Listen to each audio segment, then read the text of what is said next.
This evening, I have the distinct pleasure of honoring our commencement speaker, the man we all know and love, Father Geoff.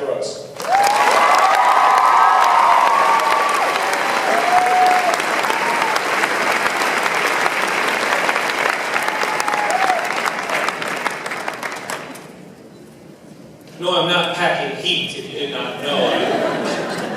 I broke my collarbone Wednesday.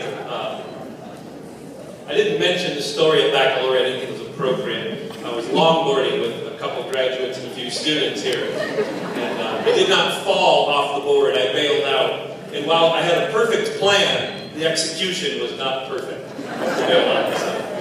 The graduates should feel honored that I showered today because it was very painful. And putting on a clean t-shirt just about made me pass out. And I literally pulled back a few swears and said, "You're doing this for a good reason. You are a good reason." I want to tell you just one quick story, and the fact that it's much cooler than it usually is does not mean that I will speak longer than most commencement speakers. When I studied in Israel, I had an opportunity I was in a biblical archaeology class, and one day we went to the Holy Sepulchre. And that's the church within the old city that contains, and scholars are in firm agreement on this, that inside this church is where Jesus was crucified, where he died, where he was buried, and from where he rose. That there's 95% agreement on that. There's just not that level of agreement on anything, really, in the Holy Land as there is on that reality. So we went there during the day as archaeology students, and our professor was the assistant archaeologist for the city, a Jewish man. And he took us all around, and we looked at it as archaeology students. And he said, "Make sure you come back as a pilgrim, as a believer." And so I had the opportunity, through a friend of a friend, to get locked into the Holy Sepulchre overnight. And it was just a friend of a friend that said to me that this was possible. So I asked the Franciscans, "Yeah, make sure you're here by this time." And so these huge doors swung shut, and it was just the monks that run the Holy Sepulchre that were there. So usually there are thousands of people, and now there are about 16 of us. I had free reign of the entire place. I walked around a bit and took the opportunity to pray. But after a while, I had kind of seen all the things there was to see. I actually climbed inside a first century tomb that can be easily experienced just off the side altar. Took some time of prayer there. And I was just working my way around the back of the chapel and coming down this ramp. And I said, "Oh, this must take you to the crypt chapel." We had not covered it as students. And all of a sudden I come down this corner, and on the wall are a series of carved crosses. And all of a sudden I remember this story. These were carved by crusaders back in the very early 12th century. I don't know what you know about the Crusades. I know Western Civ was covered a little bit. But these were men that moved huge distances at great danger to themselves. Imagine if I said to you, "We're going right now from Jackson to LA, and we're going to walk there." What? Yeah. And, we have to go over the mountain and through the snow and through the desert, and there aren't no McDonald's, and there ain't no highways. This is the 12th century. Why are we going? To defend our faith. And they came. They came in droves. And the awful things they had to do to survive to get there. They couldn't come through the Mediterranean Sea because they didn't control it. They had to come straight through Constantinople and down.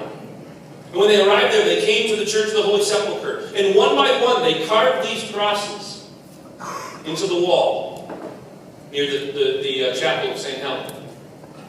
And I just started running my hand down the wall and feeling them. And I started to move really fast. And I stopped all of a sudden. And I just traced one, and I thought, this is someone's life. I didn't want to lose the intensity of the moments because there were so many of them. Each and every one of you are a life.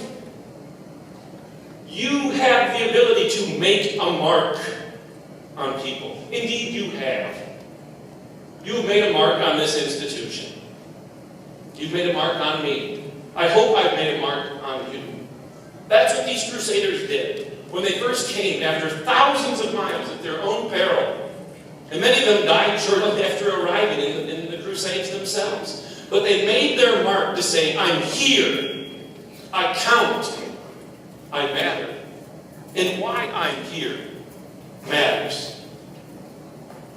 So I guess I just ask you to go make your mark. Go make your mark. Go out, miles away if you need to. The graduates of this institution are literally around the globe. Take the opportunities that are in front of you, and do not be afraid to fail, as Gabriella so eloquently put it. Do not be afraid to fail. After the age of 30, victory doesn't have very much to teach you. It's nice, it feels nice, but we tend to learn only from the mistakes. And so go make your mark. Take some time to reflect on what kind of mark you've made in your years here. Maybe there's some marks you wish you hadn't made on others. Perhaps words you said in anger. Maybe there's relationships that need to be restored before you really leave this institution. Take that opportunity to make that mark. One of the last things I'll say to you is, I wish I had both hands for this, but in the Jamaican mission, we do this blessing of the hands ritual before we start the actual work. And one of the things that I get to do is take a little oil and just kind of anoint the hands. It's not oil from the church, it's a scented oil that reminds us that we're all consecrated for God. We're priest, prophet, and king. One of the things that strikes me as I put my fingers on other people's hands is how different they are.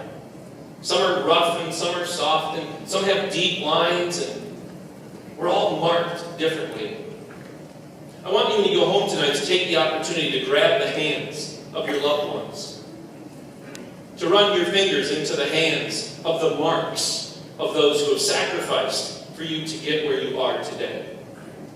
As you leave here, there's a tradition that we faculty are up the ramp with a little bit of a little wall of us to kind of high-five or hug if you want. To run your fingers into the marks of the people that have sacrificed for you to be here and to succeed.